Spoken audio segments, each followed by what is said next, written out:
प्रिय विद्यार्थियों नमस्कार। राजकीय कन्या महाविद्यालय टिवरी मथानिया जोधपुर के यूट्यूब चैनल पर आपका स्वागत है। विद्यार्थियों, आज हम फिर कुछ और अशुद्ध से शुद्ध शब्द के बारे में पढ़ेंगे।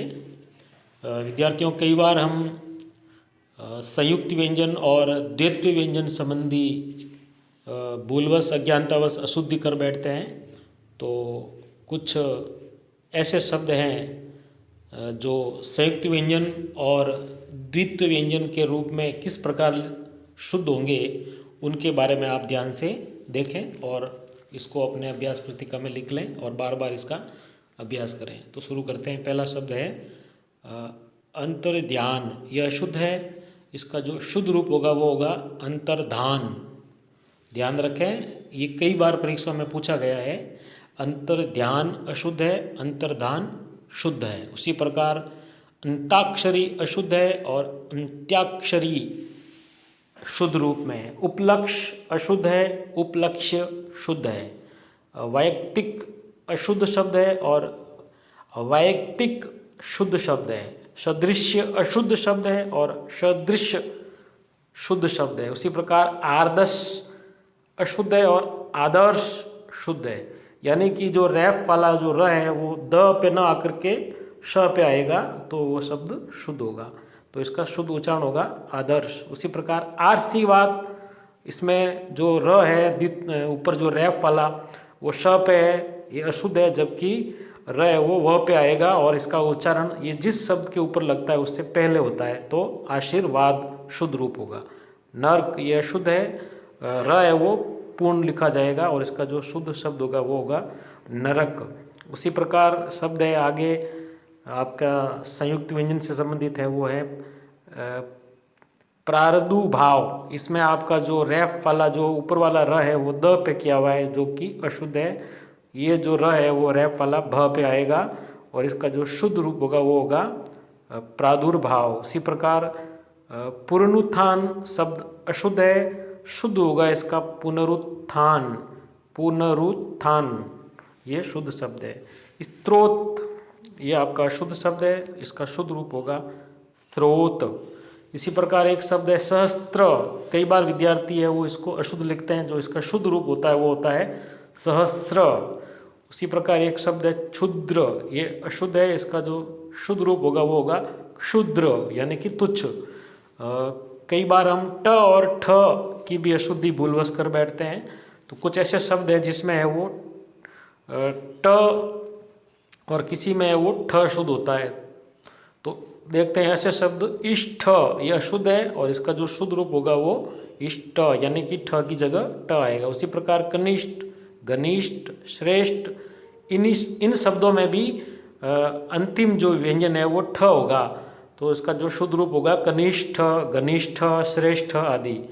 लेकिन यथेष्ट अशुद्ध होगा और इसका जो शुद्ध रूप होगा वो होगा यथेष्ट। तो इसमें वो ट शुद्ध होगा अंत में, न कि ठ। उसी प्रकार संतुष्ट भी अशुद्ध है और शुद्ध रूप होगा संतुष्ट यानी कि अंत में ट आएगा। एक बहुत ही प्रसिद्ध शब्द है, आप अखबारों में या चुनाव के समय ये जरूर आप पढ़ते हो, चिन्ह। ये शब्द है वो बिल्कुल अशुद्ध है। इसमें न आधा न होकर के ह आधा है और इसका जो शुद्ध उच्चारण होता है वो होता है चिन्ह। तो इसमें ह को हलंत किया हुआ है या ह के अंदर न मिला करके भी लिखा हुआ है। तो सही इसका जो उच्चारण होगा वो होगा चिन्ह। झंडा, इसमें आपका ण आधा आएगा, न कि आधा न। तो ध्यान रखें, झंडा ज के ऊपर बिंदी लगा सकते हो और आधा न होगा वो आधा ण होगा। अगर आप आधा न लिखते हो तो अशुद्ध होगा, नहीं तो आप झ के ऊपर बिंदी लगा सकते हो, लेकिन आधा न आकर के आधा ण आता है। तो झंडा इसका शुद्ध रूप होगा। उसी प्रकार वांग्मय ये अशुद्ध है, जबकि इसमें ग आधा न आकर के की जो ध्वनि आएगी और इसका जो शुद्ध रूप होगा वो होगा वांग्मय। ध्यान रखें, ये शब्द है वो वांग्मय। इसमें आपका आधा ग न आकर के सिर्फ की ध्वनि आएगी। संसार, इसमें आपका आधा न अशुद्ध है, स पे वो बिंदी आएगी और इसका जो शुद्ध रूप होगा संसार। उसी प्रकार कुछ शब्द ऐसे हैं जिसमें हम है वो भूल कर बैठते हैं, जैसे आह्लाद, ये अशुद्ध है, जबकि इसका जो शुद्ध रूप होगा वो होगा आह्लाद। इसमें ह वो आधा है और हलंत का निशान नीचे लगा हुआ है।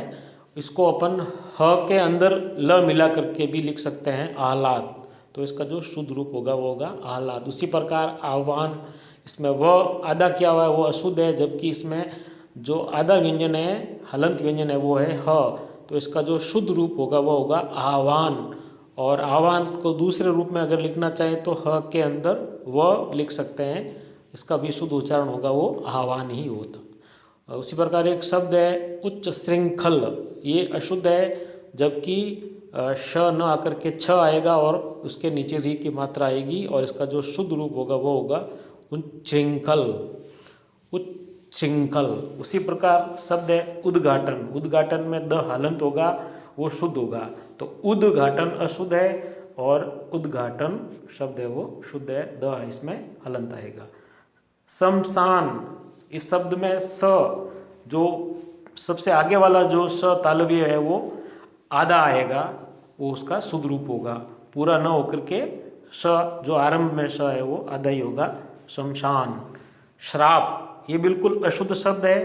कई बार हम है वो लोकल या स्थानीय भाषा में शराब शब्द बोल देते हैं, जबकि मानक हिंदी में वो ये शब्द है वो श्राप न होकर के शाप होता है।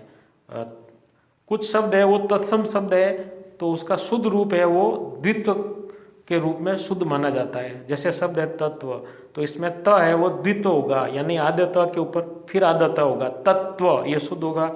उसी प्रकार महत्व में महत्व, और उत्तेजना में उत्तेजना, सत्ता में सत्ता, संपत्ति में संपत्ति, तो ये शब्द है वो द्वित्व रूप में शुद्ध होते हैं। एक शब्द है प्रज्वलित, इसमें आपके दो आधा ज किया हुआ है, जबकि इसमें एक ही हलंत यानी आधा ज आएगा वो, और इसका जो शुद्ध रूप होगा वो होगा प्रज्वलित। तो विद्यार्थियों, आज हमने कुछ और ऐसे शब्द देखे हैं जिनको हम है वो अज्ञानतावश अशुद्ध रूप में लिख देते हैं, या हमें ध्यान नहीं होता है कि इसमें से कौन सा शुद्ध है और कौन सा अशुद्ध। तो आप इन शब्दों को अपने हमेशा की तरह जो आपकी अभ्यास पुस्तिका बना रखी है आपने, उसमें इन शब्दों को लिख लें और बार बार है वो इनको देखते रहें, ताकि आप इसको भूलें नहीं। अगले वीडियो में कुछ और शब्दों के बारे में पढ़ेंगे। धन्यवाद।